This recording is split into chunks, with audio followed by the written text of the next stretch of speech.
Welcome back to FM Storey. We're about to embark on the 15th final season of our save with Sporting. Obviously, last season everything went brilliantly and we only lost one game in the whole season. We won 5 trophies. Can we match that in this last season? Let's find out. Without further ado, let's have a look and see what we did in the summer.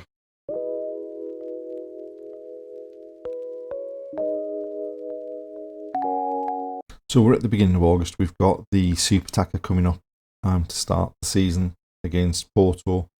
We've also got the UEFA Super Cup less than 2 weeks later against Leeds United, which has been an interesting one. As far as the summer's concerned, it's been quite a quiet summer. We've not done an awful lot of business. We signed one player. We signed Mohamed Al-Shamari. Now, obviously, Kylian Mbappe retired at the end of last season. Obviously, that's going to be a big hole. He was basically the backup to Vita Hurdy on that left-hand side. So we were in the market for a replacement sort of backup winger. So we signed Mohamed Al-Shamari. He can play basically anywhere down that left-hand side. He can even play in the number 10 role or up front. Looks really decent, good enough to be a backup. He's only 14, less than 15 million because of the minimum release fee clause in his contract. 24-year-old with 73 caps for Qatar and 24 goals. In terms of outgoings, the only one that's gone out permanently so far is Vitor Roque, who was out of contract at the end of this season, come in.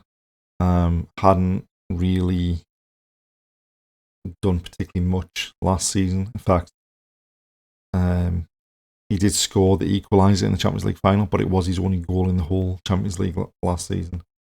We sent a load of young players out on loan again.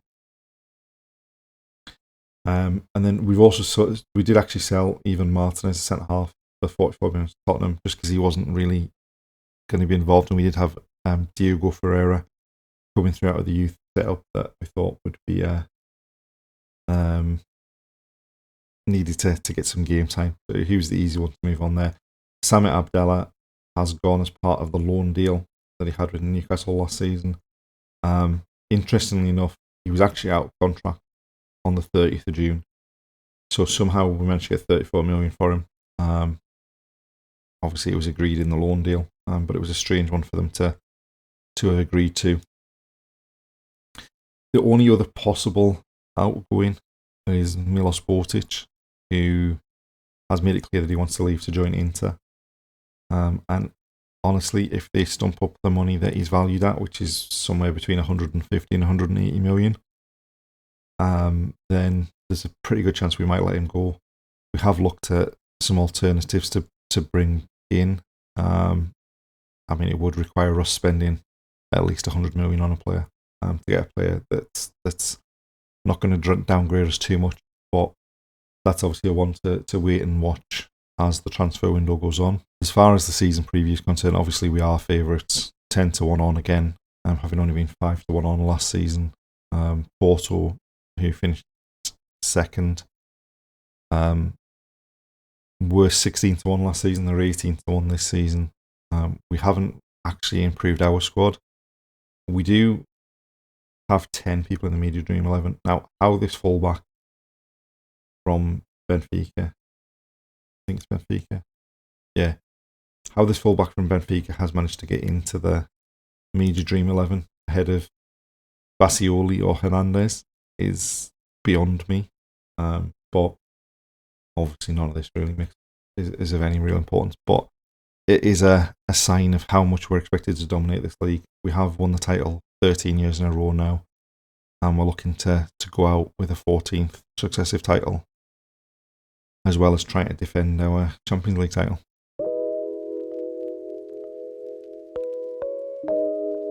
So this is the side we've picked for the this is the side we've picked for the Super Tacker. Pretty similar to what our best team was last season. Only real difference really is we've gone Miguel Benavides because we feel he may be a better starter than Kamara. Obviously we've got Sioane on the bench, who's basically been called from the B team basically to replace Vitor Roque's position in the squad, but otherwise pretty similar team squad to what we had last season. And hopefully it's one of our biggest rivals. We get off to a decent start in Super Tacker, pick up a trophy and put in a performance to lay down a marker for the season ahead. And they've got a free kick in position. Benavides gets his head on it. Hurdy leading the breakaway into Goosens. Loads of players around him. Goes back to Bassioli, into Goosens again. Crosses headed clear. Asimovic. Back to Benavides, back to Asimovic. They've broken it up.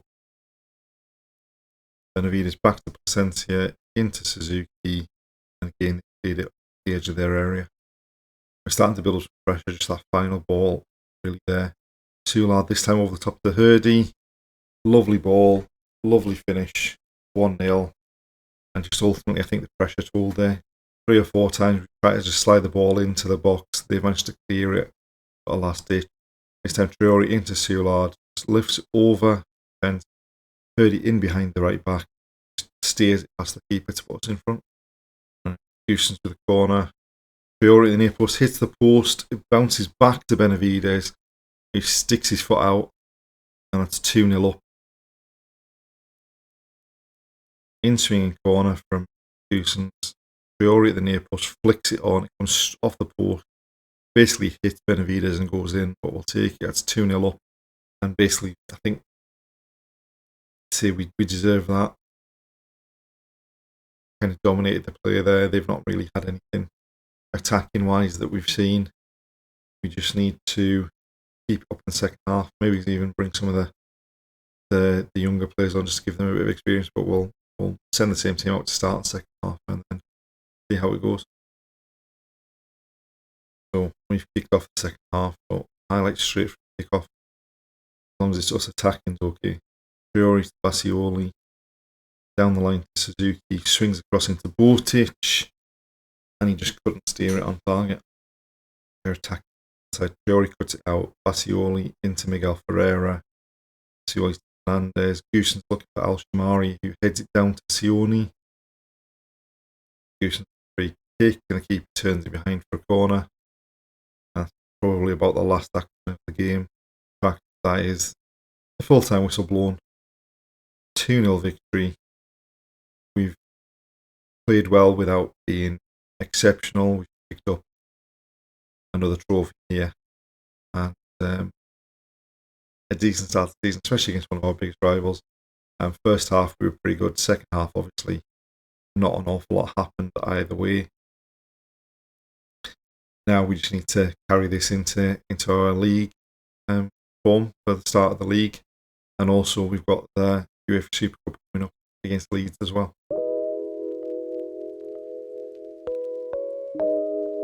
So it's time for the Super Cup against Leeds. Chance to add a second trophy. We have played one game since the Porto game in the Super Tacker. We opened the season against Estrella Amadora. Really comfortable 6-0 victory. 4-0 up at half time. We went to bring some of the newer players on and some of the young players to give them a run out. We do have the Super Cup, which is taking place at the Alan Shearer Park, which rather bizarrely is in Leicester, which no team play at. A 40,000 capacity stadium in Leicester, named after Alan Shearer, has a roof and soil heating, and yet no one plays there. A bit bizarre, but anyway, we're going to go into the team with the same team that started the first 2 games of the season. So we're going to pick up this Super Cup. Another corner headed clear. Sensia to Benavides into the box into Suzuki. Lifts it up into the box, and there's Botic to head home. And finally, we've taken the lead. We've dominated the game in terms of possession, territory. Had 7 corners already. Eventually to break down into one. Benavides plays it back out to Suzuki, who just dinks it up edge of the 6-yard box. Botic to power that header home and put us 1-0 up. Free kick for them. Bassioli back. Goosens. We had a chance there to put in a good attack, but they've got the ball back. Bassioli wins it back. Hurdy Vortic, Goosens to Suzuki, Bastioli, Sensi goes down the right hand side, infield to Suzuki. Soulard from distance smashes it into the bottom corner.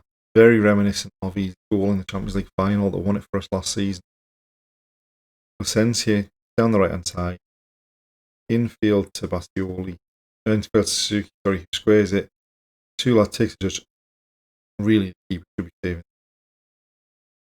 Just very close to him, wasn't anywhere near the corner. And after dominating the first half and looking like we weren't going to get a goal, we've picked up 2 very late goals there to end the first half, 2-0 up, and hopefully we should have enough about us to be able to secure this trophy. They've gone along. Benavides nods it down. They've nicked up the loose ball. They go straight through to Salsinho, who rolls it out to Simovic. Sensia, Soulard, Purdy, we're looking for a ball. Look at that ball over the top there. Soulard, Placencia spreads it wide right to Bengi, cross for Vortic. Looked as slightly offside. He managed to head it into the top corner, but I think he probably was a touch offside. But no, it's been given. Soulard into Placencia, whips the ball out to the right hand side to Bengi. Whips the ball in, swinging on his left foot. Vortic just give keeper no chance with the header. Planted it into the far corner. Hernandez with a throw. Sensia across to Benavides. Soulard over the top to Sioni. Takes a lovely touch. What a finish that is as well. What a goal. His first goal for the club. Benavides into Soulard, just lifts it forward. Sioni controls it on his chest and then outside his right foot. Keeper got his hand to it, but couldn't keep it out. And there we have it. Another trophy, albeit just the Super Cup.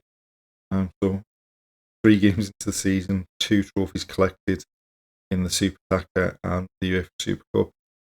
Just the 5 other trophies, I think, to go for the season. Obviously the League, the Allianz Cup, the Taka Portugal, the Champions League, and then at the end of the season, the Club World Cup as well. So 2 out of a possible 7 already wrapped up. Now we just need to maintain this form that we've started the season.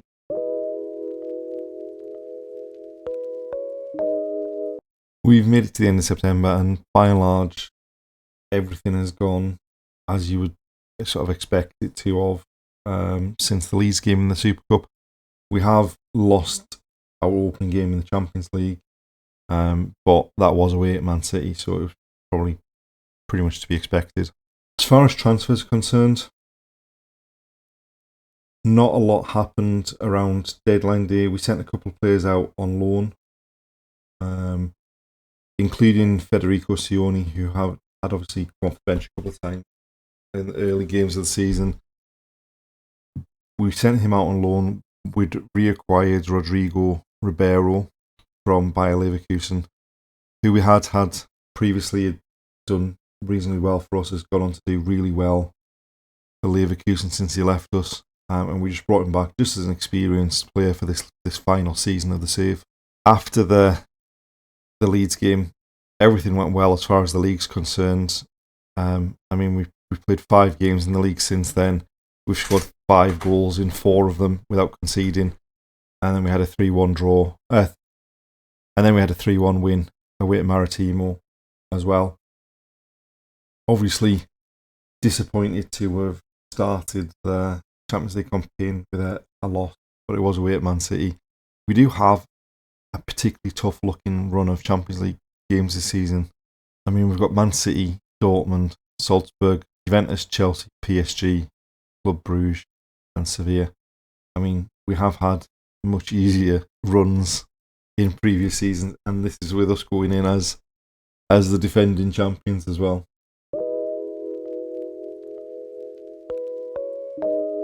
And there we have it, the end of the first episode of our final season in Save with Sporting. Things have started really well. obviously, unfortunately, we've lost that first game in the Champions League, but we have picked up 2 trophies already in the Super Taka and the UEFA Super Cup. Now we just need to continue this form on and pick up as many trophies as we can in our final season. Thank you for watching, and we'll see you next time.